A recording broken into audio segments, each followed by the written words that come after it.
Educa Recife esteve presente no Hack and Play com a mesa de conversa Educomunicação e Cultura Digital. Confira agora! Então, gente, oi, boa tarde. Boa tarde a todo mundo que está aqui na Arena Educação, né, no espaço do Educa Recife no Hack and Play. Boa tarde a você que está aí nos acompanhando no nosso canal do Educa Recife no YouTube, né? Eu sou Thalita, sou professora da Prefeitura do Recife, né, da Rede Municipal de Ensino do Recife. Faço parte da Secretaria Executiva de Projetos, Tecnologia e Inovação. E hoje a gente vai começar aqui agora, nesse momento, um bate-papo, né, sobre educação midiática, tá? A gente vai conversar com algumas pessoas que eu vou convidar agora, tá? Então, eu quero chamar aqui para sentar aqui com a gente, a professora Andréa Trigueiro. Pode vir. Professora Andréa Trigueiro, da Unicap, da Universidade Católica de Pernambuco. Tudo bom, professora? Pode sentar. Professora Andréa é jornalista, é pesquisadora, né, da Unicap e também atua na Dialógica Comunicação Estratégica. Ela trabalha com educomunicação e direitos humanos, né, e é coordenadora do projeto de extensão EducomDH, que é a Escola de Educomunicação e Direitos Humanos na Unicap também. Então, bem-vinda, professora. Vou chamar nossos próximos colegas para a gente continuar. Quero convidar a professora Beatriz Santos, professora da Rede Municipal de Ensino do Recife. Tudo bom, querida? Pode sentar aí e ficar à vontade. Sentar onde você quiser. A professora Beatriz, ela é professora da rede, ela é gestora da UTEC Jardim Botânico, né? E mestra em educação básica, não é isso, professora? Eu acho que eu vou me sentar aqui, que eu acho que é melhor. Vou sentar.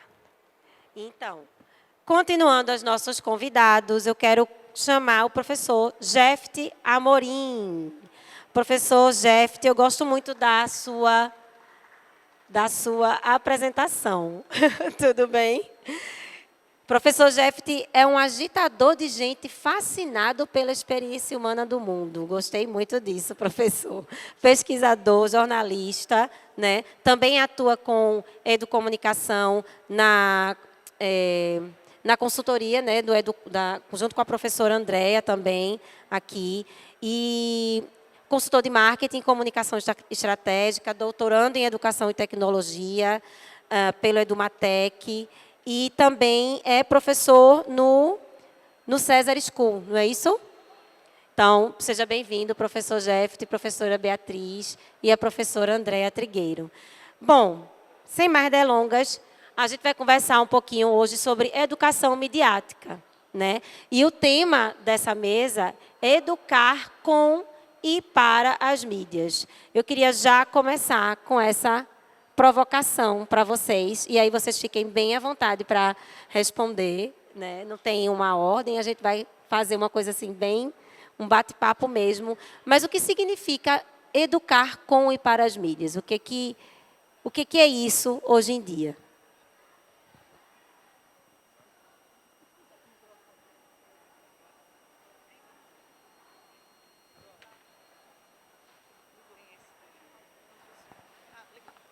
Pronto. Primeiro, boa tarde para vocês. Muito bom ver vocês por aqui. Respondendo para a Thalita, eu queria, antes de responder, jogar a pergunta para vocês, principalmente para essa ala que está aqui. O que é que vocês acham que danado é educação midiática, se eu fosse perguntar para vocês? E aí, quem arrisca um palpite?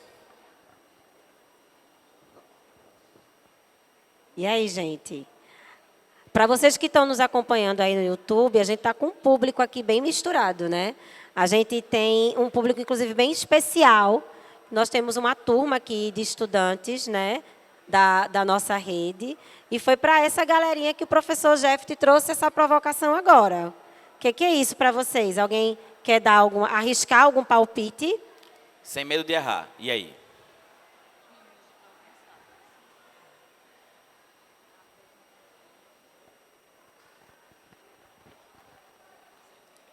Não sei direito, mas eu acho que é educação do ensino médio, não sei. Educação do ensino médio, alguém dá mais? E aí?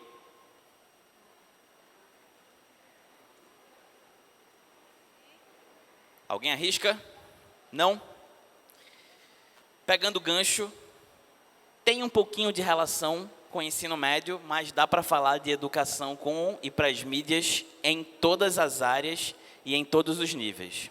Quando a gente fala de educar com e para as mídias, a gente está falando de entender que tudo que a gente faz no mundo online também precisa de um processo de educação para que a gente possa saber como manejar esse processo. Levanta a mão de vocês aí, quem tem conta no Kawaii, só para poder saber. Tem uma galerinha. Quem tem conta no TikTok, levanta a mão aí. Olha aí. Quem tem conta no Instagram? E quem está no WhatsApp agora? Olha aí. Então tem uma galera boa. Vocês nasceram sabendo mexer nisso? Não? Então, se a gente não nasceu sabendo mexer nisso, a gente precisa passar por um processo de educação para conseguir manejar esse processo.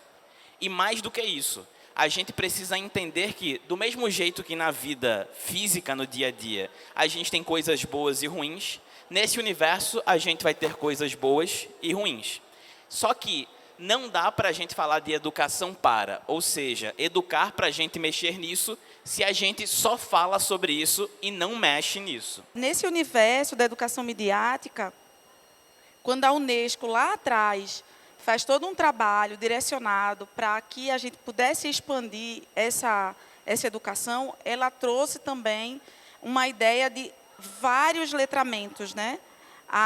O letramento midiático, o letramento fílmico, o letramento de mídia. Então, tem uma informação diversas que a gente tem. Então, quando a gente traz dentro da rede, né, nas UTECs, um trabalho com audiovisual, com cinema, com educação, né, midiática, com educomunicação, com a professora que vocês fazem um trabalho maravilhoso, a gente tem essa intenção de entender que a cultura, a mídia e a informação têm que caminhar junto. Então, é por aí. Muito bom. Primeiro, boa tarde para todo mundo. Um prazer estar aqui. Primeiro porque, né, estou com crianças e adolescentes, que é um grupo que eu adoro trabalhar. Segundo, porque estou com professores e professoras, que também é um grupo com quem eu adoro trabalhar. Ao lado dessas pessoas, eu conheci Beatriz hoje, mas já te amo já, porque Jefter fala bem, Thalita, Secretaria de Educação, Andréa Pinho, Claudinha, outras pessoas que chegaram, minha gratidão por a gente poder conversar sobre isso. Bom, para responder a pergunta de Thalita, eu queria fazer uma pergunta para vocês. Quem aqui já recebeu fake news? Alguém já recebeu? Pouca gente, não foi? Recebeu fake news? Só isso. Até que achei que seria mais. Quem aqui já passou fake news? Sem querer. Sem querer.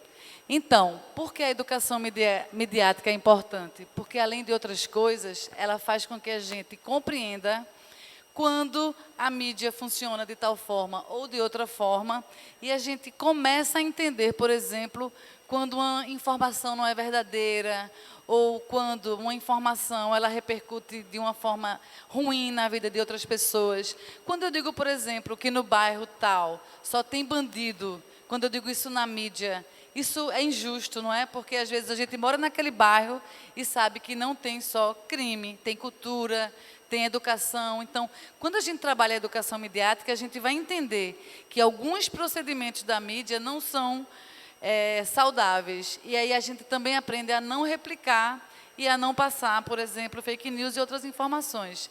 Mas, para responder mais detalhadamente, é importante a gente lembrar, tanto para professores como para jovens, que não dá mais para a gente não trabalhar com as mídias, porque elas já estão presentes na vida da gente, sem a gente nem ter escolhido.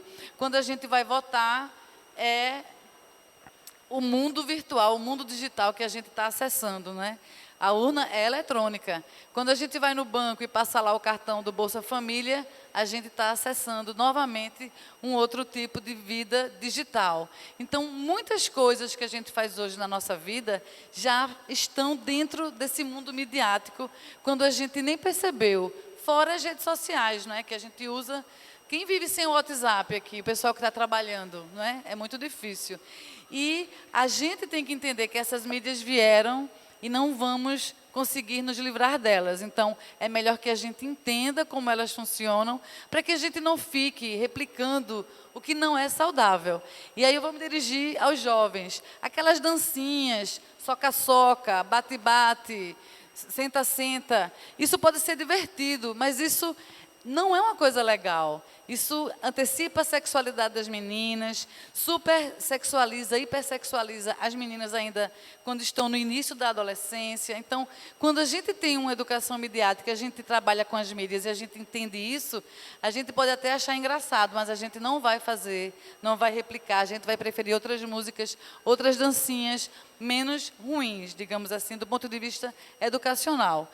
E aí, veja, trabalhar com as mídias é entender que eu posso usar minha câmera, posso usar aplicativos para fazer podcast, posso usar fotos, vídeos, de uma forma educativa, que isso me ajude a seguir, pesquisar coisas legais, transmitir coisas legais. Então, trabalhar com as mídias é importante por esse motivo. Agora, trabalhar também para as mídias, né, além de para.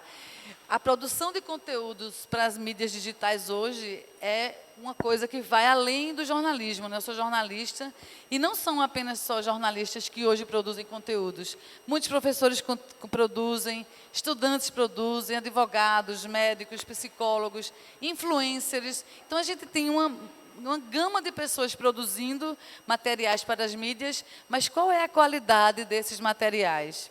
Esses materiais estão ajudando a gente a ser pessoas melhores, respeitosas, que pregam a cultura de paz, o respeito, ou a gente está usando essas mídias para o discurso de ódio, a xenofobia, que é quando eu odeio o colega de outro estado, ou eu não gosto do nordestino, eu não gosto do carioca, e eu falo mal, e eu, né, faço comentários desnecessários. Então, quando a gente vai estar nesses ambientes, produzindo esses conteúdos, trabalhando para essas mídias, a gente também tem que pensar na qualidade do que a gente está produzindo, do que a gente está jogando lá. Isso vai ajudar a vida da outra pessoa. Quando eu digo assim, bandido bom é bandido morto, nas redes sociais, quando eu faço esse tipo de conteúdo, é um conteúdo construtivo, positivo? Não é. Então, trabalhar para as mídias é também pensar na responsabilidade do que eu estou produzindo, publicando, compartilhando, para que eu possa contribuir para uma sociedade melhor, para a preservação do meio ambiente, para que haja respeito entre as pessoas diferentes, brancos, negros, pessoas da comunidade LGBT+, pessoas, né, indígenas e etc. Então, para a gente começar essa conversa, eu diria que trabalhar com e para as mídias é entender o papel delas, como elas funcionam e a nossa responsabilidade ao utilizarmos e ao produzirmos para esses lugares. Eu fiquei ouvindo vocês aí e a gente, né, o professor Jeff, ele traz aí a provocação para os estudantes e a presença forte das redes sociais, né, hoje em dia, né, na vida da gente, né, ninguém hoje em dia realmente vive mais sem as redes sociais. Eu não tenho algumas dessas, nem Kawaii, nem TikTok, aí não sou dessa geração. Mas os nossos estudantes, né, quando eu digo, né, essa galerinha que está aqui, né, enfim, usam muito, né? Eu diria até que muito mais até do que o Instagram ou o WhatsApp. Eu tiro pelos meus alunos, né, que dominam muito mais. Outro dia, uma aluna minha estava me ensinando a usar um filtro no Instagram. Eu não sei, tá? Eu faço publicação no Instagram, pegando stories dos outros, aí eu boto no meu story. Se me marcar, eu boto no meu story. Mas eu não paro para fazer. Não tenho a habilidade, apesar de utilizar aquela rede. Mas nossos estudantes, nossas crianças e adolescentes e jovens, eles têm uma habilidade extrema, né? Assim, uma facilidade assim. Você mostrou uma vez, acabou, já aprendeu, né? E isso me traz para o que a gente está conversando, que além de educar com e para as mídias, a gente está falando de uma cultura digital que se instituiu, né? E como o professor André bem trouxe, a gente não está mais, não vai mais se livrar disso, né? Isso veio para ficar, né? Cada vez mais. E eu queria que a gente conversasse um pouquinho, né? Do que é, do que seria esse conceito, do que é cultura digital. Né? É tudo isso mesmo que a gente está falando aqui? Tem mais alguma coisa? Né? É porque a gente está imerso nesse universo? É porque eu uso muito as redes que eu já estou nessa cultura digital? Ou tem algo aí que a gente precisa, né, trazer mais para provocar? Por exemplo, quando vocês estão falando quando a Andrea traz agora, né, do que a gente posta, de como a gente usa, né? Isso tem a ver com cultura digital? Né? A maneira como eu me porto fora das telas, fora das redes, né? E dentro delas, tem a ver com cultura digital? Eu queria que a gente conversasse um pouquinho sobre isso, para trazer também aí mais, cutucar mais o juízo dessa galerinha que está aqui. Ó, todo mundo, é o ping-pong, é. Não é isso, passa a bola. Então, bora começar de novo. O que eu diria, de forma simples, se eu fosse explicar o que é a cultura digital, é basicamente entender que, do mesmo jeito que as sociedades humanas têm uma forma de se agrupar e a gente tem recortes sociais, geográficos, que influenciam a maneira como a gente se comporta e aquilo que a gente considera bom e ruim, certo e errado. Por exemplo, a tradição no Japão não envolve culinária, garfo e faca e não envolve mesas altas com cadeira.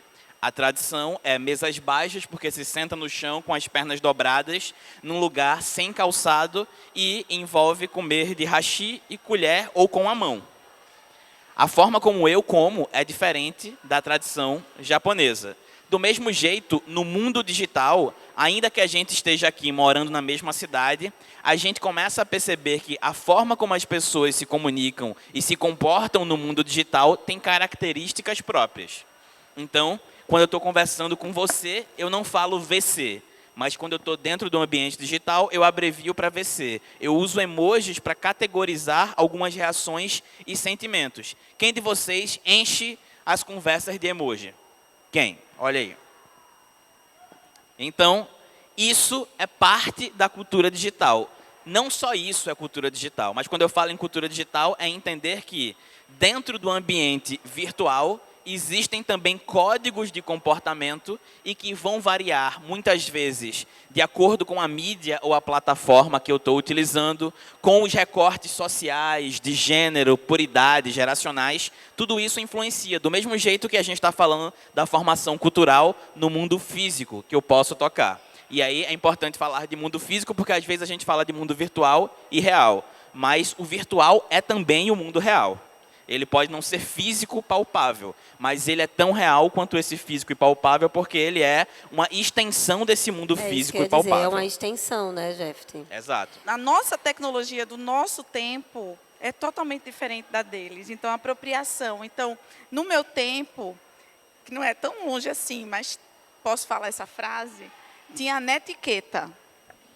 Não era a netiqueta. Então, a gente tinha, assim, formas de lidar com o outro no mundo digital que tinha um limite. Então, eu não podia escrever em caixa alta, né? Porque aí parecia que eu estava gritando com alguém. Isso, algumas pessoas da minha época, né, do meu tempo, né, de internet de escada, ainda tem essa cultura, né? Ainda tem essa cultura de ter esse hábito, de ter essa forma. É diferente dos meninos que, como o Jeff falou, abrevia as palavras, né? Dentro do universo de aplicativos instantâneos, né? E aí é onde tem, assim, a gente volta de novo para aquela ideia, fazer sempre com, né? Mostrar sempre a ideia de fazer junto. Então, muito da cultura digital que está inserida hoje nas unidades de tecnologia, nas produções, seja de texto, de imagem, de vídeo, ele tem muito uma conversa da experiência que tivemos, né, dos professores mais antigos, vamos dizer assim, com a garotada que chega lá. Então, é meio um casamento de atividades que a gente tem o maior prazer em fazer.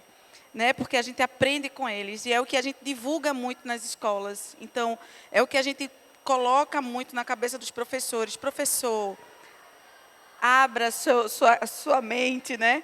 Deixe as crianças fazerem, deixe elas, coloque a proposta, mas deixe elas manusearem, né? Deixe elas estarem ali, poder experimentarem, porque ainda há o receio, ainda há aquele receio de pegar, de quebrar, parece uma coisa, né, intocável. E aí as tecnologias, os recursos tecnológicos que a gente tem nas escolas, às vezes viram um tabu.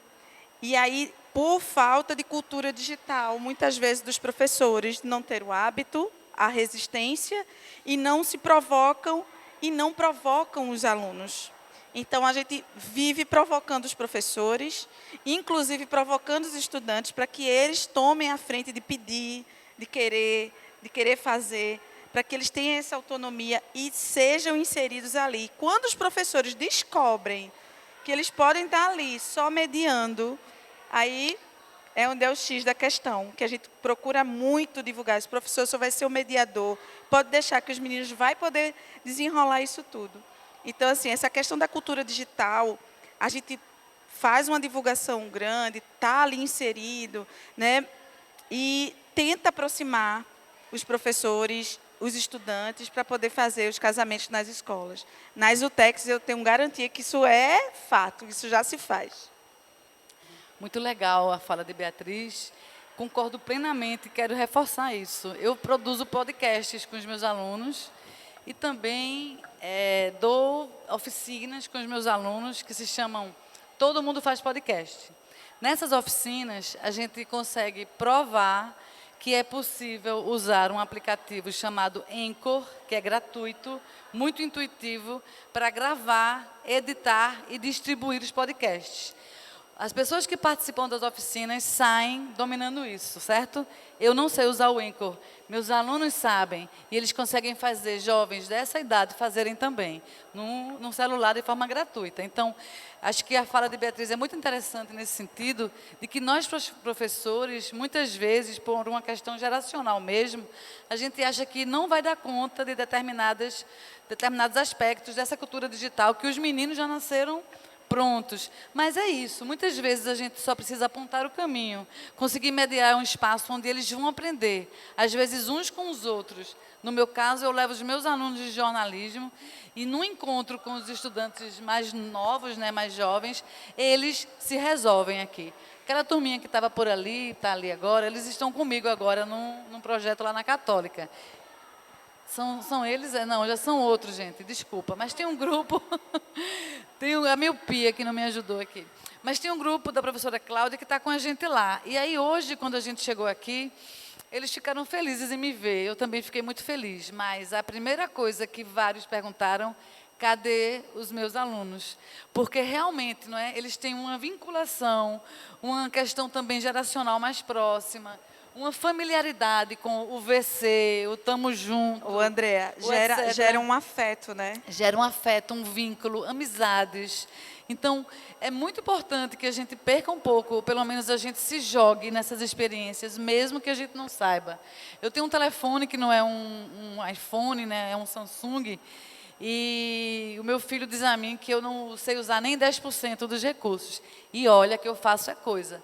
Mas eu entendo que muitas vezes eu não preciso saber tudo, basta que eu apresente e os meninos vão, porque nessa cultura digital, essa geração nasceu muito assim, autodidata, eles olham tutoriais, eles conseguem acessar formas de aprender juntos, que muitas vezes a gente nem precisa saber como, basta dar o caminho e eles vão.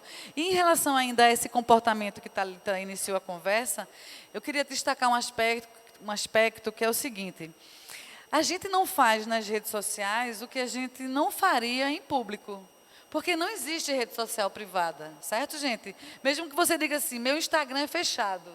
Eu só publico no Close Friends, né, nos melhores amigos. Ou então, eu só mandei no WhatsApp. Gente, não existe rede social privada. Os melhores amigos têm outros melhores amigos. Os WhatsApp da vida, alguém manda para alguém e, de repente, vazou ali alguma coisa que não era para ser pública. Um xingamento, ou, às vezes, sei lá, um nude, não é? A juventude muito moderna, né? Manda nudes. Eu não sou dessa geração. Mas é importante que a gente compreenda que não existe privacidade na rede social, tudo é público, e tem que ter esse cuidado de entender que nada que eu diria na vida pública, eu vou fazer na rede social. E aí isso bate num conceito muito importante no contexto da cultura digital, que é a liberdade de expressão. Esse lugar de cultura digital, né, levou a gente a achar que porque estamos por trás de um teclado, podemos escrever o que a gente quiser. A gente pode xingar, esculachar, desrespeitar, violar direitos de outras pessoas, mas estamos protegidos porque estamos por trás do teclado do nosso celular ou do computador. Veja, a liberdade de expressão é um direito que nós temos muito precioso. É o direito que a gente tem de nos expressarmos. Já houve um período aqui no Brasil em que a gente não tinha liberdade de expressão, que a gente não podia falar o que a gente pensava. Mas veja, esse direito, o da liberdade de expressão, ele não dá a gente o direito de xingar o outro. Não dá o direito de agredir o outro verbalmente. Não dá o direito de ter um discurso racista. Percebem? Então, a liberdade de expressão, dentro da cultura digital, é um direito que a gente tem que cuidar dele de uma maneira muito próxima, trabalhar com muito cuidado para que a gente, nesse campo da cultura digital, que alguns dizem assim, esse campo da vida virtual, do mundo virtual, é um terreno sem lei. Cada um diz o que quer e está tudo bem. Então, a gente precisa pensar que essa liberdade de expressão tem que ser exercida com responsabilidade, com cuidado em relação ao outro, com respeito, com zelo, e sem violar os direitos das outras pessoas. Porque é isso, a cultura digital está presente em vários aspectos das nossas vidas. Por causa dessa cultura digital, nós, da comunicação, mudamos a forma de produzir conteúdos, a gente mudou a forma de consumir conteúdos, a gente mudou muita coisa, os nossos comportamentos mudaram em relação a muitas coisas, não é? Então, a gente precisa, primeiro, estar atento a essas mudanças e, segundo, entender como a gente pode estar nela, né, nessa nova era, digamos assim, sem sermos encolhidos por ela. Eu fiquei pensando aqui, Andréa, e junto também com o que Bia trouxe, nessa experiência das UTECs, eu também era do tempo da Netiqueta. Eu fui professora de tecnologia no Altec e a gente dava aula, né? Era uma dos conteúdos, era a Netiqueta, né? E como professora também de sala de aula, cheguei muito a ver alunos meus escrevendo VC ao invés de você, né? PQ ao invés de porquê. Então, a gente acaba, né, se misturando um pouco, as coisas acabam se misturando um pouquinho, mas a gente precisa realmente aprender a separar esses universos um pouquinho nesse sentido. E aí acho que a gente entra, esse movimento de separar ou de pensar sobre, que eu acho que é isso que a gente está fazendo aqui hoje, né? A gente está pensando sobre a cultura, sobre esse mundo digital, que também é esse mundo real que a gente vive. Eu acho que entra um pouquinho também numa outra conversa, que é a cidadania digital, que é, né, como eu me porto e o que acontece a partir desse meu comportamento, o que pode levar a isso, né? Então, por exemplo, se eu espalho uma fake news, eu estou contribuindo aí para uma série de desmantelos aí sociais que podem ocorrer a partir dessa fake news, né? A gente vivenciou isso, né, na história recente do nosso país. E acho que isso tem um pouco a ver com isso, nessa responsabilidade que a gente tem com o que a gente faz na nossa vida, né, no nosso mundo físico, mas também no mundo digital. E aí eu tenho também uma outra provocação a fazer para vocês e para o público que está aqui. De que maneira que as redes sociais, por exemplo, já que a gente está bastante aqui focando nelas, né, de que maneira elas podem ser ferramentas para que essa cidadania digital que eu estou começando a inserir aqui na conversa agora, né, possa ser...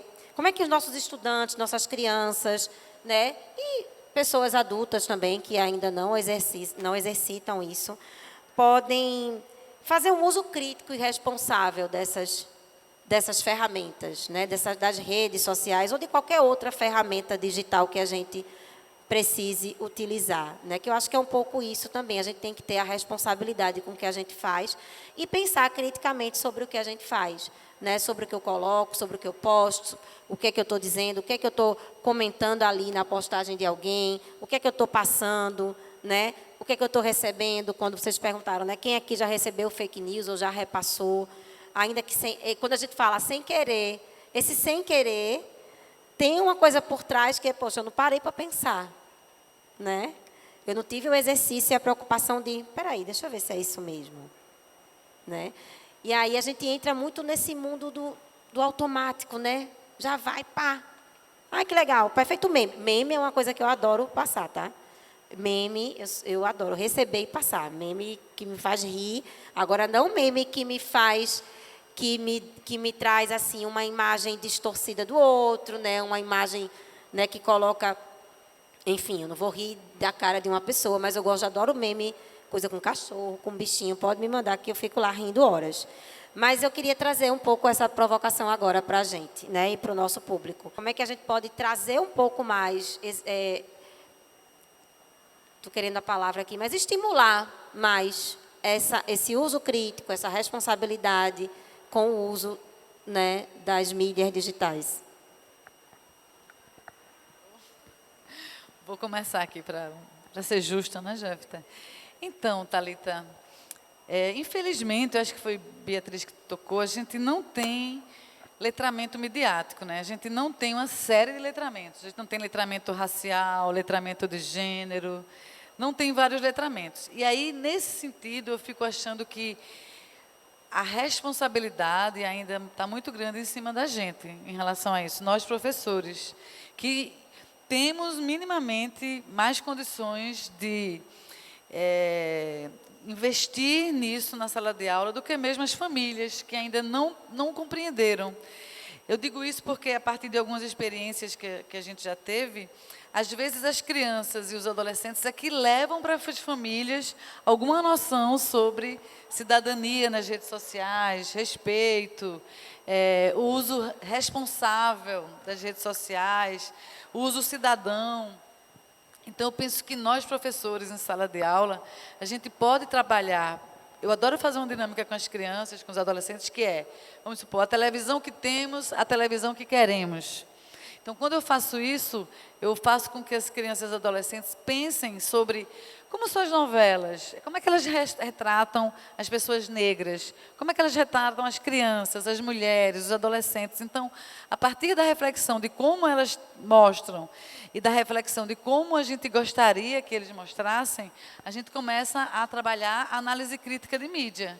E aí eu posso avançar para os programas policiais, eu posso avançar para os desenhos animados, para os games, eu posso ir para vários terrenos e fazer análise crítica dessa forma. A partir desse exercício, as crianças começam agora a olhar para as novelas, para os filmes, para os comerciais, para as músicas, de uma forma diferente. Então, é pegar aquilo, assistir juntos, ou uma letra de uma música, ouvir juntos, o que é que ele quis dizer, o que é que ele falou aqui. E aí a gente vai tentando entender, às vezes, a entrelinha, às vezes o subliminar, às vezes o que está dúbio, duplo sentido. E a partir desse exercício de olhar para a mídia criticamente, a gente vai entendendo sobre cidadania. Olha, não é bonito fazer piada com o cabelo da menina negra chamando de cabelo duro. Isso não é legal. Por quê? Vamos entender os porquês. Você, que é uma menina negra, como você se sente? Então, a gente faz um exercício de empatia. E, a partir disso, abrindo espaço para essa visão crítica. Não só do que eu estou assistindo, mas da minha presença no mundo, né? Paulo Freire. Como é que eu me porto? Como é a minha incidência política nesse mundo? É contribuindo para perpetuar isso ou é contribuindo para quebrar essa corrente e transformar essa cultura numa cultura mais cidadã, mais justa e mais igualitária? É esse aspecto. E aí eu queria aproveitar que eu estou aqui com o microfone para trazer um aspecto que talvez possa ser desenvolvido para lá, que é o seguinte: a cidadania digital, ela passa também por uma outra questão, que é a segurança da gente nessas redes, a cibersegurança, a segurança digital. Por exemplo, as nossas redes sociais, às vezes, são invadidas, hackeadas, não é? A gente recebe, às vezes, por WhatsApp, boleto fake, onde algumas pessoas pagam valores que foram parar na mão de golpistas. Tem vários tipos de golpes, né, no WhatsApp, no próprio Instagram, de forma patrocinada, inclusive, né, enfim. Então, essa segurança da gente nesses espaços, como é que isso está acontecendo? Isso é muito importante da gente também observar, porque isso tem a ver com cidadania. Quando eu sou lesada, quando eu sou roubada, quando eu não entendo como eu posso estar ali sem me proteger, isso também é um perigo, porque às vezes eu sou vítima de um tipo de ação maledicente e acaba que eu vou replicar isso sem querer ou sem ter tido a oportunidade de entender que o que eu estou fazendo também pode ser colocar o outro, né? Tem gente que espalha links, né? Se eu espalhar 10 vezes, eu ganho um big mastigado. Aí você vai espalhar 10 vezes, aquilo ali era um link fraudulento. Só pra você falando, eu estou aqui nessa conversa e recentemente, acho que há um mês atrás, eu caí num golpe desse, assim. Eu que sempre me gabei de ter cuidado com as redes sociais, eu caí num golpe, fiz uns Pix, uns depósitos, e eu digo, meu Deus, o que? Quando eu me dei conta do que eu estava fazendo, parecia que eu estava mesmo assim, meio que hipnotizada pela coisa, né? Ainda consegui resgatar um dos valores que eu transferi, né? Outro não. E eu fiquei impressionada depois pensando sobre isso, que parece que você cai num movimento meio que num transe. E se você realmente não se policiar, você cai, mesmo que você tenha o conhecimento daquilo, né? Tem dicas, né, para a gente observar em relação a esses golpes. Eu já caí também, viu, Thalita? Mas é porque eles fazem de um jeito para a gente cair. Às vezes é um link que muda só uma letrinha, né? Eu já comprei umas coisas por internet que eu estava louca para comprar, meses, pesquisando, olhando. Aí eu encontrei um preço maravilhoso. Comprei, gente. Era golpe, nunca recebi. Então, todos nós estamos passíveis de que nossa segurança digital esteja ameaçada, de que nossa cidadania digital esteja ameaçada. E é uma coisa coletiva, não posso me safar sozinha. Eu preciso que a gente se junte, né, estudantes, professores, família, para que a gente consiga que a nossa cidadania seja respeitada e que a gente também possa garantir que a cidadania do outro seja garantida e respeitada nesse ambiente aí de mídia digital. E no caso quando a gente fala da questão da cidadania, da cultura e no caso das redes sociais, as experiências, né?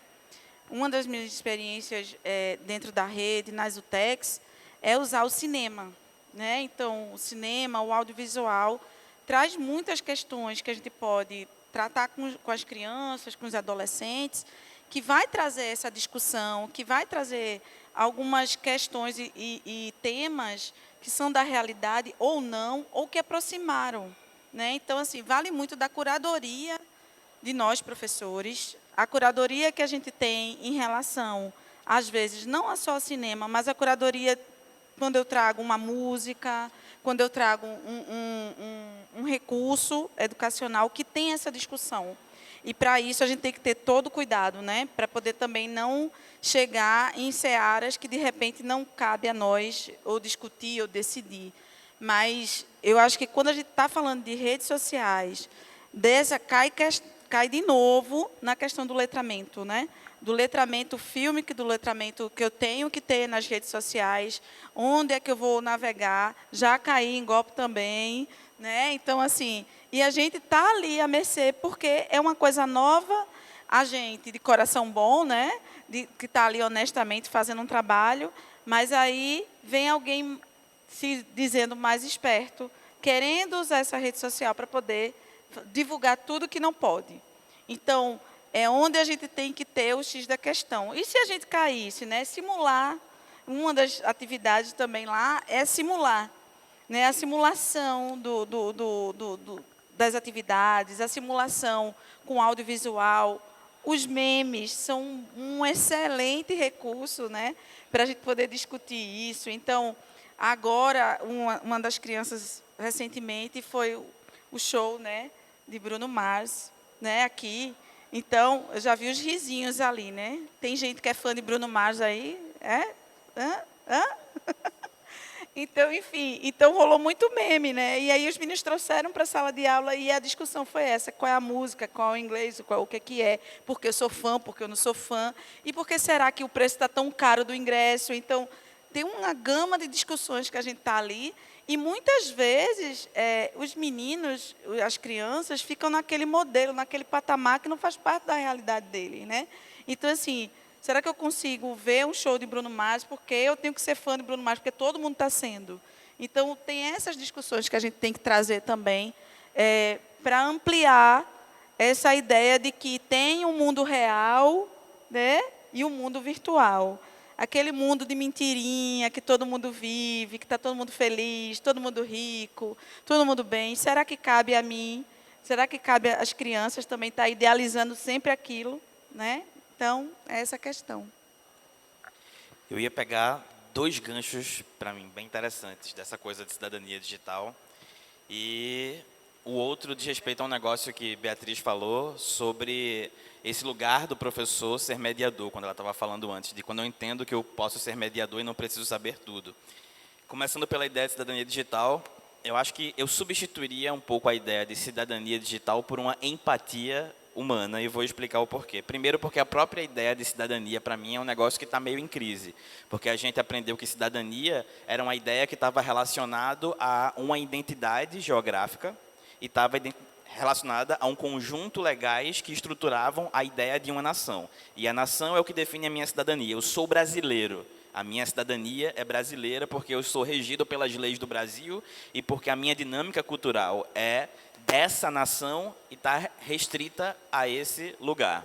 Como é que a gente fala em cidadania quando a gente está falando de uma dinâmica que envolve a interação entre culturas que não têm fronteira geográfica, que não estão regidas por uma legislação específica, haja vista o que as big techs, as grandes empresas de tecnologia querem fazer, inclusive burlando as leis dos países, e eu estou nessa dinâmica de troca. Meu pai e minha avó, por exemplo, minha avó tem várias restrições de saúde, meu pai cuida dela, e a diversão deles, depois que finalizam o dia, é passar a noite assistindo a um canal no YouTube de uma vietnamita, que eles não entendem absolutamente nada do que eles falam, mas passam a noite assistindo a rotina rural dessa família vietnamita que meu pai carinhosamente apelidou de cabeçudinho por conta de um dos meninos que tem uns 2, 3 anos de idade.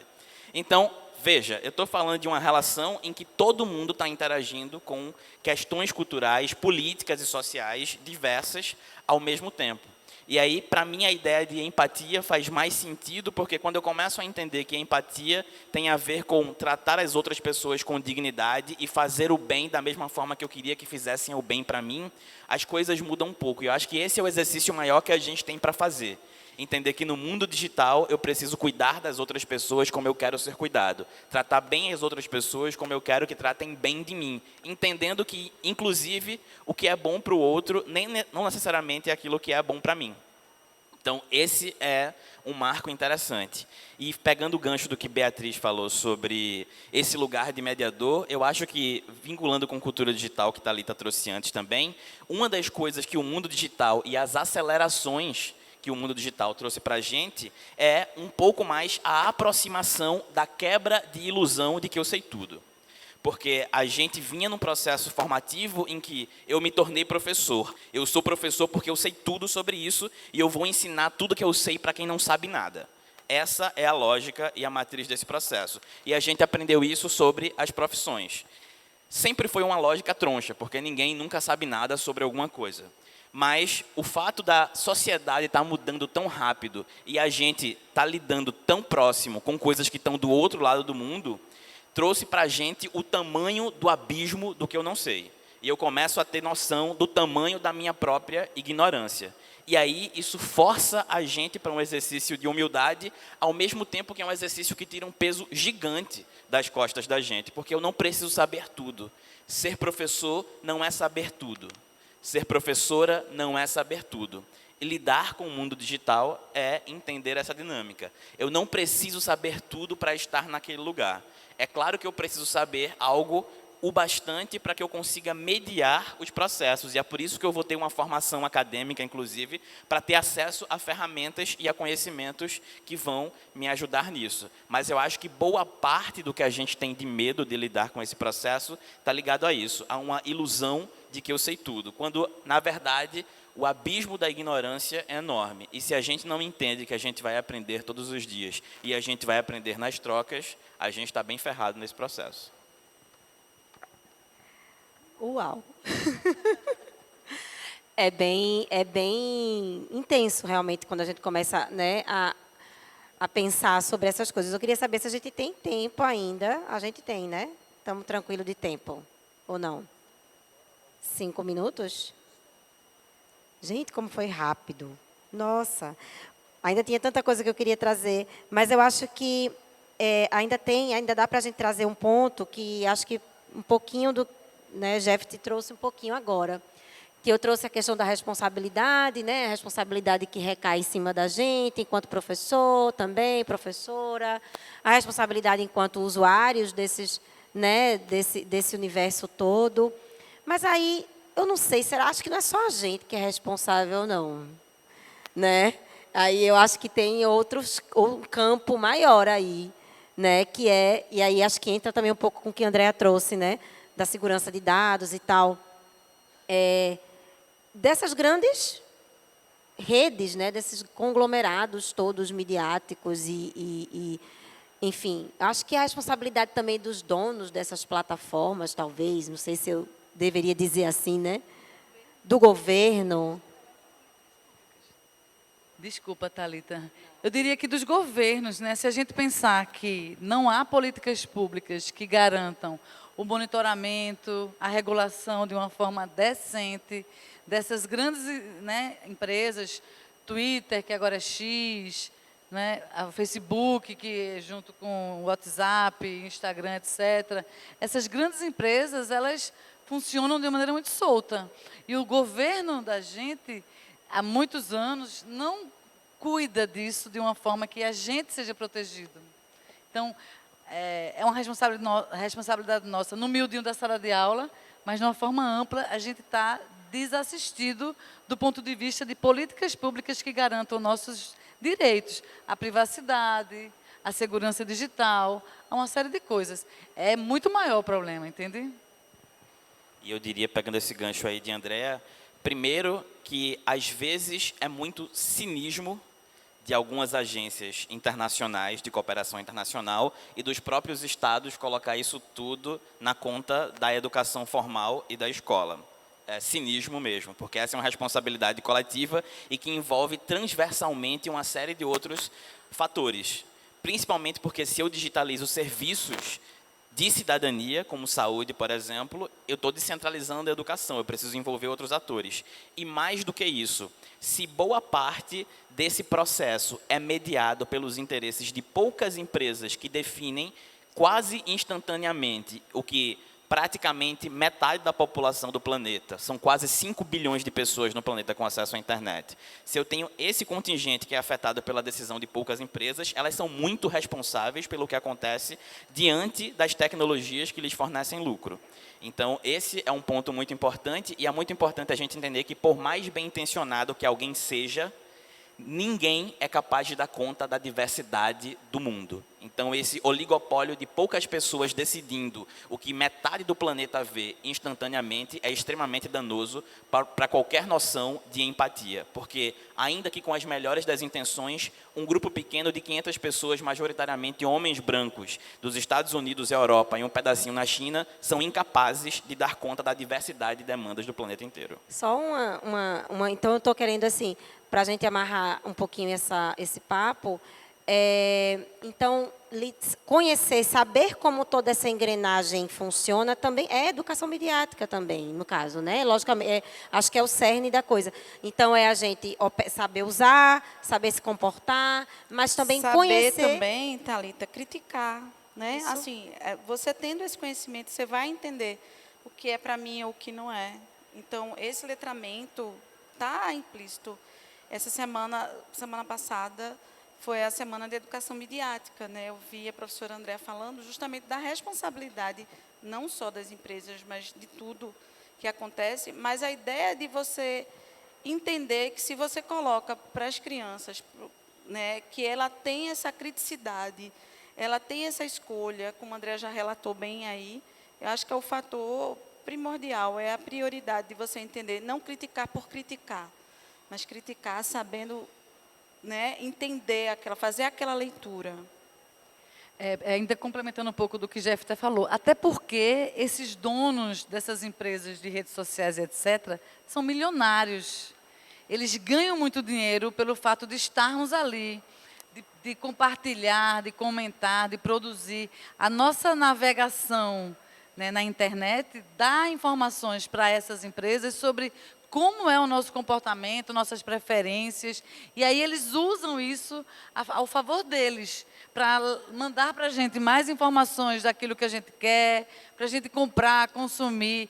E se você observar o Instagram, por exemplo, patrocina fake news, patrocina golpes, patrocina posts que são verdadeiros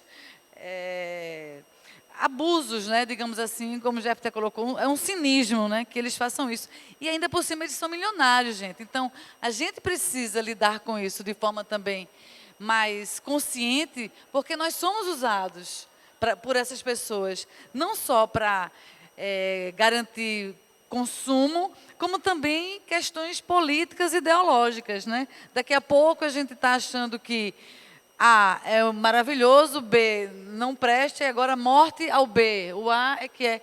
Então, a gente vai sendo induzido e manipulado a atitudes e preferências a partir de interesses econômicos e políticos também dessas empresas. Então, a gente precisa entender como elas funcionam ao nosso favor para que a gente, né, mais uma vez eu repito, a gente não seja engolido por elas e a gente ainda enriqueça os donos delas. Isso é um aspecto muito importante também.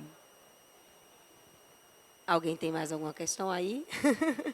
Eu acho que a gente pode, né, vai precisar encerrar esse momento, mas eu acho que a gente teve uma discussão assim, é rápido, é breve, né, mas é muito pano para a manga que esse assunto tem.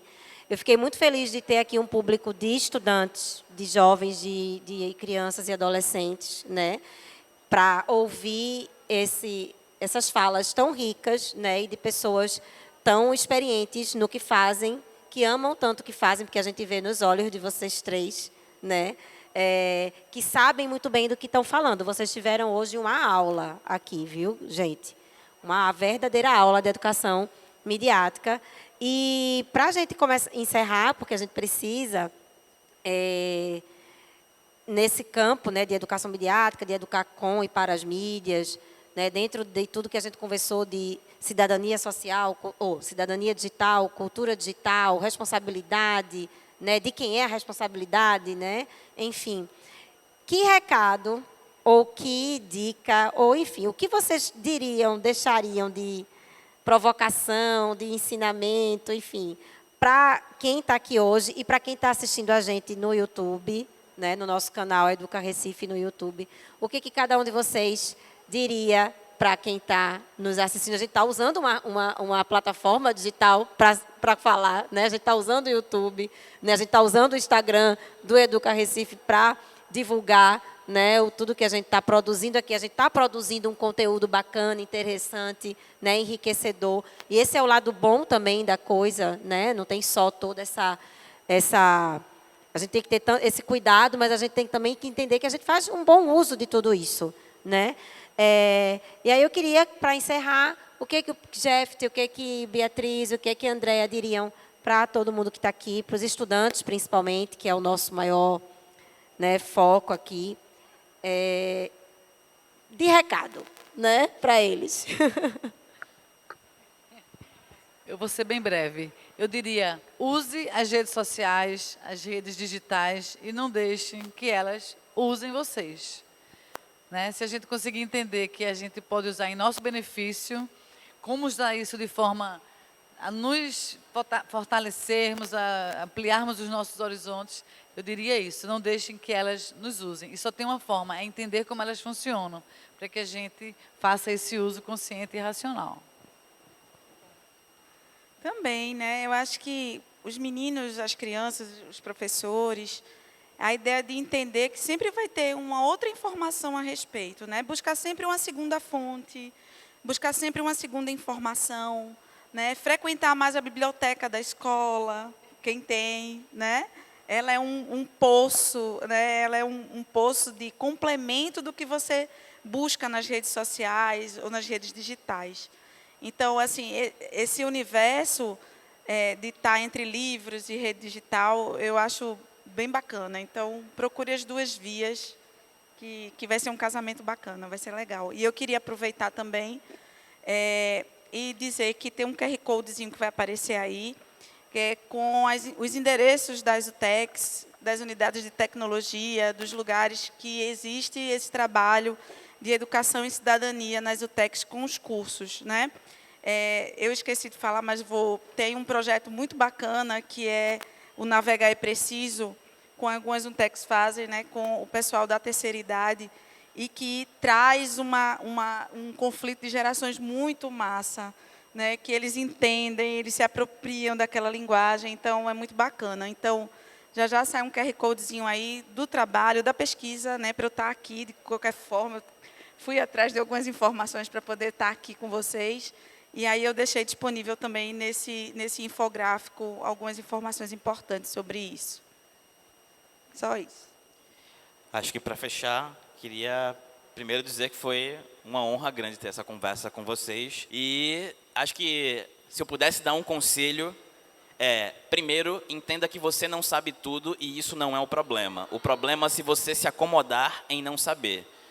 Segundo, seja curiosa, seja curioso, porque somente a curiosidade vai levar você para um outro lugar. Terceiro, ouça histórias de pessoas diferentes de você. Só existe desenvolvimento de empatia e cuidado com o outro quando eu começo a humanizar as pessoas que são diferentes de mim. E isso a gente leva para o digital por consequência.